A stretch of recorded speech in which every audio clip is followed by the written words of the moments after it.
Welcome to the Blue Cafe. We offer stories of infidelity, betrayal, and redemption. Please like and subscribe. Cheers. Now, on to today's story. The Devastation. Rant.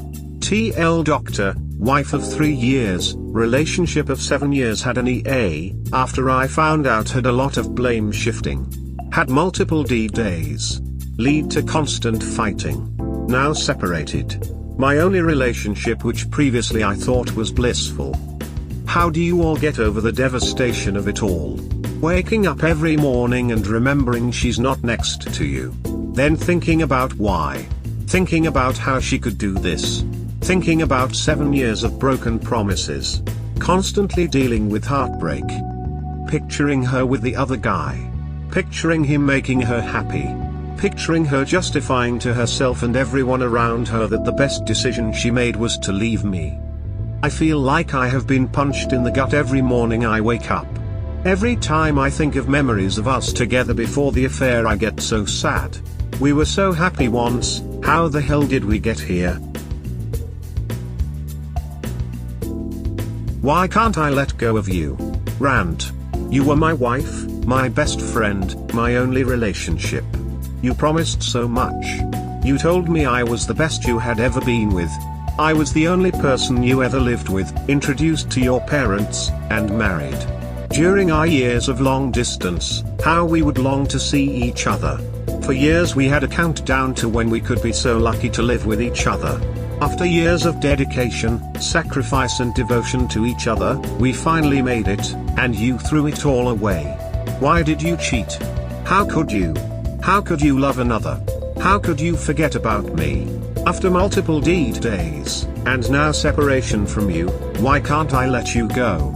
I hate that I moved to this city to be with you, and I feel so much further from you now, than I ever did during our years of long distance. Why do I still love you?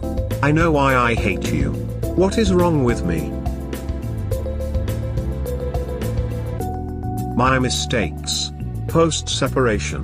TL Doctor, my wife of 3 years relationship of 7 years, had an EA, multiple D-days and lots of blame shifting, now separated. It has been over 8 months since D-Day 1. I have asked my WS many times why this happened and each time I get a different reason. Here are some of the reasons why the affair took place according to her. I never respected her enough. I never appreciated her enough. I have anger issues. I am emotionally abusive. I have betrayed her in the past in many ways, not cheating related. I was unsure about her early on in the relationship and she has a right to be unsure of me now. I never loved her enough. I never made her a priority. I over the last 7 years have led to her having a low self-esteem. I am not romantic enough. I like to hang out with my friends too much. I focus on having fun too much. I never wanted to have kids. I don't know where this came from, I have always wanted kids. For 7 years she led the relationship, did most of the work, while I did nothing. She always moved the relationship forward. She loved me more than I loved her for 7 years, and then she had enough. There was never any romance and it was just a friendship. All of these things were eye-opening to me. These things were never pointed out to me before, only came out after D-Day. I always thought we had a happy relationship with some problems. I enjoyed being best friends with my romantic partner, and I know she did too, for years prior to her affair. This all seems hyper-exaggerated to me. I know I am not perfect and had many flaws, but a lot of these seem unfair. If these were real issues for years, why did she not tell me or make a big deal about it? Well, there it is. Rant. TL Doctor, wife of 3 years and relationship of 7 years. Wife had an EA, multiple D-days, now separated. Well, I met with my WS recently after a few weeks of North Carolina to see where her head's at and where we go from here. When I bring up divorce, she is unsure, has not many words other than if we do choose to go down that road it can be amicable. She doesn't say I 100% want to divorce. Just I'm not sure anymore. So then I ask about reconciliation. This proceeds to her asking if I can improve and change to be a better husband. I say yes, I am working on myself for me and trying to be the best version of me. Then she gets upset and states, why did it take this much for me to change? All I can reply is, I obviously didn't know you were that unhappy, and if I did I would have acted differently. I was happy and I thought you were too. When I ask her about the affair or if it will ever happen again, she said obviously it won't happen again and that I keep bringing it up too much. That I haven't let it go yet. No, I haven't. I am deeply hurt by it and will be for a while. Then she says, what's the point of reconciliation? All this damage has been done and she thinks I'll be angry at her for the rest of our lives, and that's why she's having difficulty committing to me. But she does love me and feels really bad for what happened. I asked her again, why did you have the affair? Her answer is that she was unhappy in the relationship. Then she later tells me part of her thought it was the only way out of a previously happy marriage, as she wasn't sure about her future with me anymore. WTF. Why did we do months or MC and trying to make things work after D-Day if this is why she had an EA? Honestly, I think I'm done. Sorry for the long rant, Reddit. Thankful. Meta. In the spirit of Thanksgiving and self-improvement, I figured I'd share what I am thankful for after being cheated on and abandoned by my spouse. To be clear, I am not actually thankful for being cheated on and probably never will. I am thankful for my intuition. It's stronger and more powerful than I thought. Thinking of all the times I was suspicious of my spouse and asking her what's going on, and getting no answers. My intuition kept telling me something is really wrong here, and when I listened I found out about the betrayal multiple times. This process has told me to have more confidence in my gut. Support from friends and family. Initially I was ashamed to turn to family and friends. I thought they would point out all the stuff I did wrong and that I deserved what I got. But that could not be farther from the truth. In trying times like this, having a support system can make a world of difference. A difference of life and death. I will be forever grateful to all the people that helped me through this time. Corrected my thinking when I would blame myself for my spouse's infidelity. Simply being there for me and showing me love. Growth. I feel like I have grown more personally and emotionally in the last 8 months than the previous 5 years. I've learned so much about myself, have become comfortable with difficult emotions, situations and people. Focused on controlling what I can and not the thoughts and emotions of others. Accepting failure as a tool to improve myself and not as something negative. Focusing on the process or the journey more than the goal or end destination. Stepping out of my comfort zone, taking more risks. This subreddit, of course. Finding similar stories to mine helped me realize I'm not alone. This happens and it's ducking shitty, but people do get through it and go on to have better lives. Also, random internet strangers seem to care about my well-being and have my back where my spouse herself didn't. Have a happy Thanksgiving. How do they do it? Advice. Background: wife of 3 years, relationship of 7+ years. Wife had an EA followed by multiple D-days. We are now separated for over 6 months, working on filing for divorce. How do these cheaters do what they do? I just don't understand. It has been 9 months since D-Day 1 and I have been separated for more than 6 months. My wife had an intense emotional connection with some other dude at her work. My friends have been telling me to start dating, but I still feel it's wrong. I feel like I'm doing something wrong. I have tried some dating apps and met a few people and it's fun and all, but it feels so empty. I also still feel guilty because technically I am still married on paper. I have no intention to go back to my wife after she hurt me, and we have just started talking about how to proceed with divorce. How the duck did my wife have an affair when we actually had a loving relationship and were living together, would do day-to-day things together, etc. It still boggles the mind. It's something I'll never understand. Have any of you ever felt like this? A weird realization. Meta.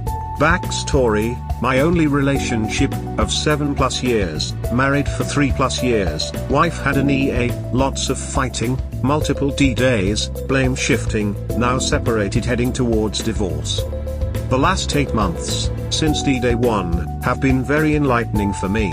I have never felt this much pain or hurt in my life.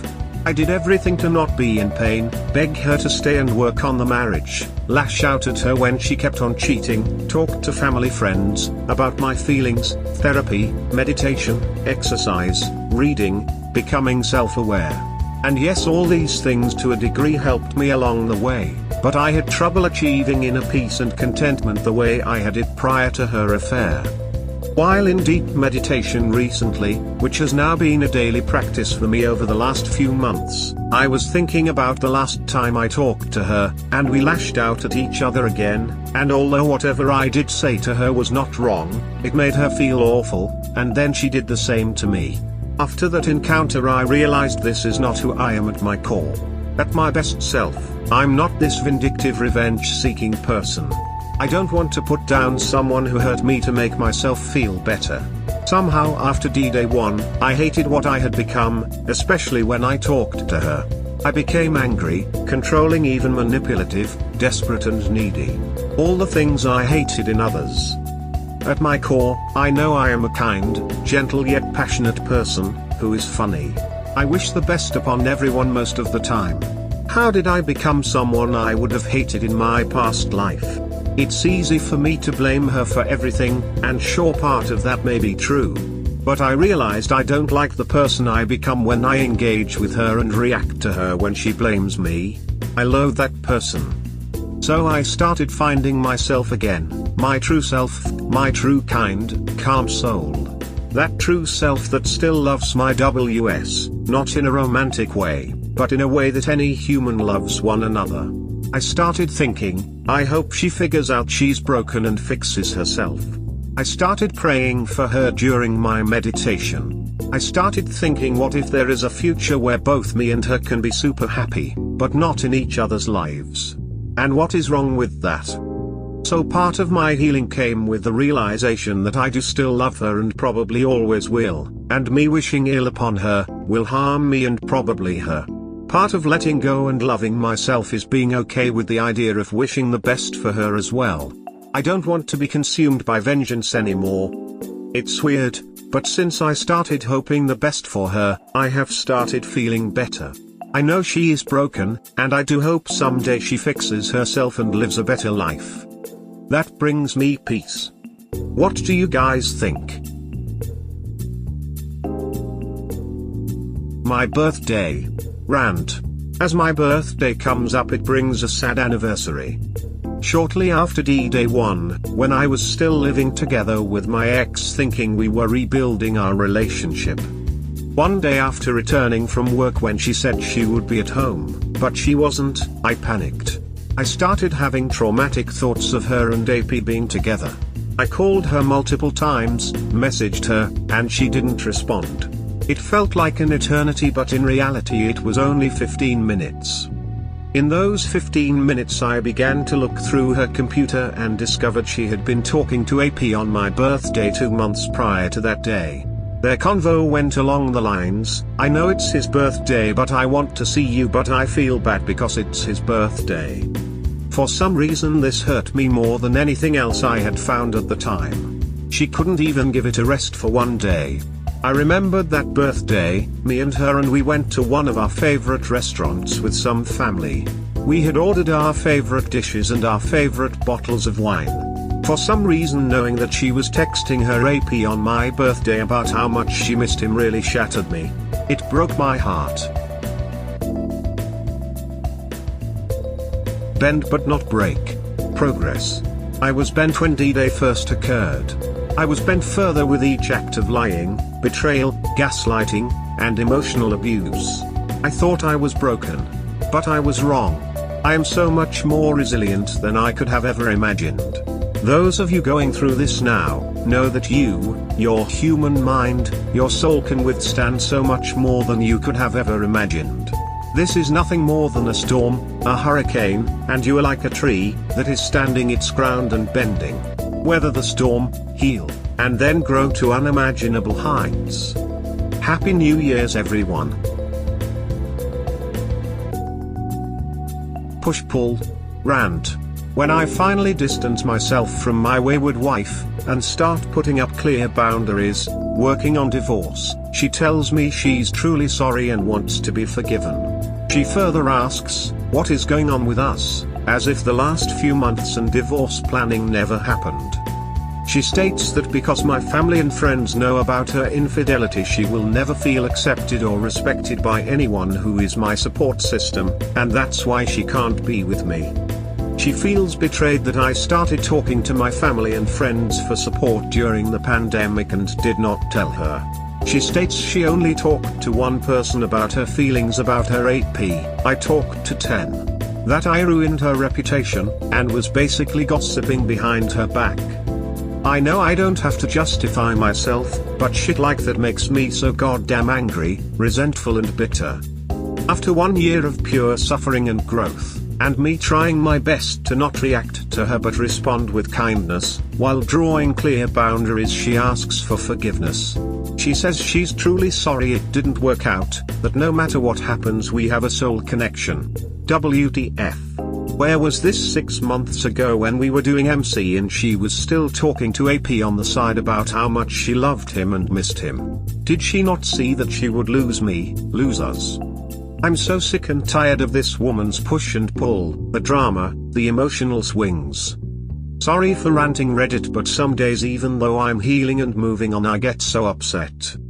Edit. Thanks for the overwhelming support. I agree with the overall sentiment of most of the comments, and I am trying to grey rock her and move on for clarification. I still love her, but I know for sure she's not good for me or my family or my future, and I have to move on. As many of you know and have gone through the same thing as me, it's harder to do than say. Thanks again for all the support, Reddit. She used to be a good person. Advice. Do you guys ever feel how your spouse was able to go through infidelity? Does it boggle your mind? Thinking back through the relationship, yes, there were a few red flags but nothing obvious for me. Yes, she was flirty once in a while with other guys, which honestly never bothered me. I just thought she was having fun, but it was nothing crazy. For most of the relationship I really believed she was an overall good person. Yeah, she was career focused, but she did have empathy. She is a physician and I saw her cry over the loss of one of her patients. She would console me when I lost my first patient. She was there for her parents, her friends and me. Honestly, her kindness and compassion is what made me fall in love with her. I feel like over the past year she is a completely different person. She had little to no empathy for all the damage she has caused and is focused so much on her image. It's honestly as if they are two different people. One, the woman I fell in love with, my wife, and two, this monster who is ruining not only her own life but everything in her way. How can one person change so much because of an affair? Another Valentine's Day post. Rant. Last Valentine's Day was my last with my wayward ex. I planned a nice evening at a romantic restaurant at 7 p.m. I didn't know at the time, but she was in the midst of an intense affair with her co-worker. She came home at 6 p.m. from work, after a long day, disappointed I didn't bring her flowers that day. I got her flowers the prior month for our first date anniversary, and she didn't seem happy or appreciative about that, so I didn't bother for Valentine's Day. I reminded her about the reservation. The place was a bar and grill type restaurant, but she was like, "Huck, I don't want to go to a bar." After a long day she attempts to take a nap. I wake her up at 7:30 asking if she still wants to go. We might be late for our 7 p.m. reservation but should be able to make it. With a shitty attitude she says, "Let's just get Chinese food." We go to our favorite Chinese restaurant and eat a really nice meal. Later that week she complained about how I did nothing for Valentine's Day, took her to a Chinese restaurant and not a romantic place, and nor did I buy her flowers. All the while she is knee-deep in an affair. The level of entitlement and selfishness on her part is outrageous, and it still makes me so sick and upset. I am not your soulmate. Rant. An unsent letter to my wayward ex-wife. Please stop sending me poems about how you and your soulmate could not get the timing right, and maybe in another life will make it work. No, I am not your soulmate, it's very clear now, and there will be no more chances, not even in other lives. Many months ago, when I was devastated, I did my best to keep it together and help us heal our marriage after your betrayal. I remember those times. You often referred to the other guy as your true love, a deep connection to someone you were meant to be. Where was your soulmate then? I still remember the times when in front of me, you would weep because you missed him, and were afraid you would never find love like that again. I am utterly disappointed, and angry. It is very clear that even if I do have a soulmate somewhere out there, it is certainly not you. Mixed feelings and new beginnings. Update. It's kind of serendipitous that I write this in the midst of spring and Easter. This time represents a new beginning, a fresh start, or if you want to get biblical, rebirth. In my journey through my personal hell, I finally feel like I'm beginning to enjoy life again in a somber way. After finally filing for divorce last month, the storm has begun to calm. I have started to enjoy my hobbies again, things like hikes, gym, cooking and watching comedy. The old me is starting to surface again, but at the same time there is a new, more mature me. My ex-WW's infidelity devastated me to the core, but also allowed myself to rebuild into a better version of me. It's funny, at the end of our relationship I got enough destructive criticism for a lifetime. Although this was very exaggerated and mostly blame shifting, there were some minor elements of the truth. I've taken this time to improve myself on those weaknesses. There are definitely still some bad days when I wonder why this had to happen to me. Days when I try to put a meaning behind all this, when I miss the fantasy version of my ex who never existed in reality. But those days are slowly reducing in number, and there are more good days now. I would not consider myself fully healed, and I don't know if that is even possible, but I do feel better each day moving forward. What helped me get over infidelity, betrayal, and a serious dose of gaslighting by my ex-wife? Advice. Hi Reddit, it has been a while since I last posted. If you guys look at my post history, you can see how my ex-wife cheated on me, gaslit me for months, while I originally did the pick-me dance, eventually leading to her moving out to spend time with her AP to see what best worked for her. Over time I started waking up, healing, and actually had to be the one who ended things. I am on the bumpy road to recovery, and it feels oh so great sometimes. This forum has been extremely helpful for me, and I have learned a lot here, and wanted to share what really helped me in my healing journey. External support. I know we are all meant to be strong and self-sufficient, but in a life-altering crisis we all need some support. For me, I was very lucky to have many people in my life who were able to give me some sage advice. When going through emotional turmoil, logic and reasoning are often not used to make major life decisions. In those times, the perspective of a trusted outsider is crucial. I spoke with my parents, my sister, and many of my closest friends. When I was in reconciliation fog early on after D-Day, all I wanted more than anything in the world was to win back my wife. I tried so hard, and would have kept on going if it weren't for my support system. Because they could see the whole picture and use logic and reasoning, they helped me clear up this fog and see the true reality that my ex was an emotionally abusive person, who was using gaslighting and other manipulative tactics to keep AP and me in her life as long as possible. My support system was so easily able to see through all the bullshit that I never could. Books. I began reading a lot infidelity specific and non-specific books. I have listed the books that helped me the most. Lose a Cheater Gain a Life. So much has already been said about this book, but I would like to add how surprised I was when the author basically was able to recite the exact experience I witnessed. It really goes to show there is a playbook most cheaters use, and it is pretty typical. Thinking I was unique and our story was special and we could get over anything was just not the truth. Cheating in a nutshell, this book validated all of my feelings in a way many other books failed. It illustrated well the harms of being cheated on, even without discovery. One of the best analogies used by this book was comparing cheaters to traitors of a country or employees who embezzle from you. Yes, you can forgive them and they will give you thousands of reasons why, but it doesn't change the fact they betrayed you. This book has so many great insights. The Obstacle is the Way, a non-infidelity specific book but really helped me as well. Based on Stoic teachings, this book basically states there are obstacles in everyone's life and instead of trying to avoid them to continue our life journey, the obstacle is the journey. When we embrace the obstacles in life and realize the only way to the other side is through, something beautiful happens, we grow beyond our wildest imaginations.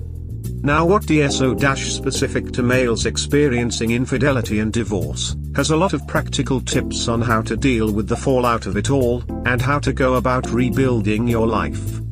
No More Mr. Nice Guy, another amazing book, which helped me realize my people's pleasing behavior's difficulty putting up strong boundaries, which helped my ex take advantage of me. Other books that were also helpful: Subtle Art of Not Giving a Duck, The 4 Agreements, 13 Things Mentally Strong People Don't Do. No Contact, there was definitely a correlation with me not talking to my ex and healing. It was extensively noticeable to the point my family and friends even pointed out. I used to think North Carolina was not a real thing, and North Carolina would lead me to be more miserable because I would miss her. But that is not the case. The daily gaslighting, and her telling me what I did wrong 5 years ago, 7 years ago, and that's why she cheated type convos were draining me immensely. I was only able to figure that out once I stopped talking to that monster. Initially it was very hard. I wanted to know what she was doing, who she was seeing, but as time went on, I began investing in myself, my hobbies, and my friends. I started caring about people who actually cared for me, and stopped wasting time on that energy vampire. Honestly, it was amazing. And when she did try to contact me, I could feel the weight of that negativity. Individual therapy, this was also very important for me. My therapist also helped slow down my thoughts, and break down my beliefs. A lot of them were initially that I was not a good enough partner or husband, and that is why my ex did what she did. These deep-seated negative thoughts were embedded within me for quite a long time. Realizing that yes, I have flaws, all humans do, and yes, our marriage had some problems does not give anyone the right to cheat, have an affair, and blame someone else for their actions. My therapist taught me that yes, issues in our marriage were 50% due to me and 50% due to my ex, but the affair was 100% due to her. The only thing I have control over is my 50% and nothing else. Also, hindsight is 20/20, and it is easy to point out my flaws after everything went wrong, but when people are going through life and things are going well, it's much more difficult. We hope you have enjoyed today's episode. Please comment, like and subscribe. Cheers. Have a wonderful day or night, wherever you are.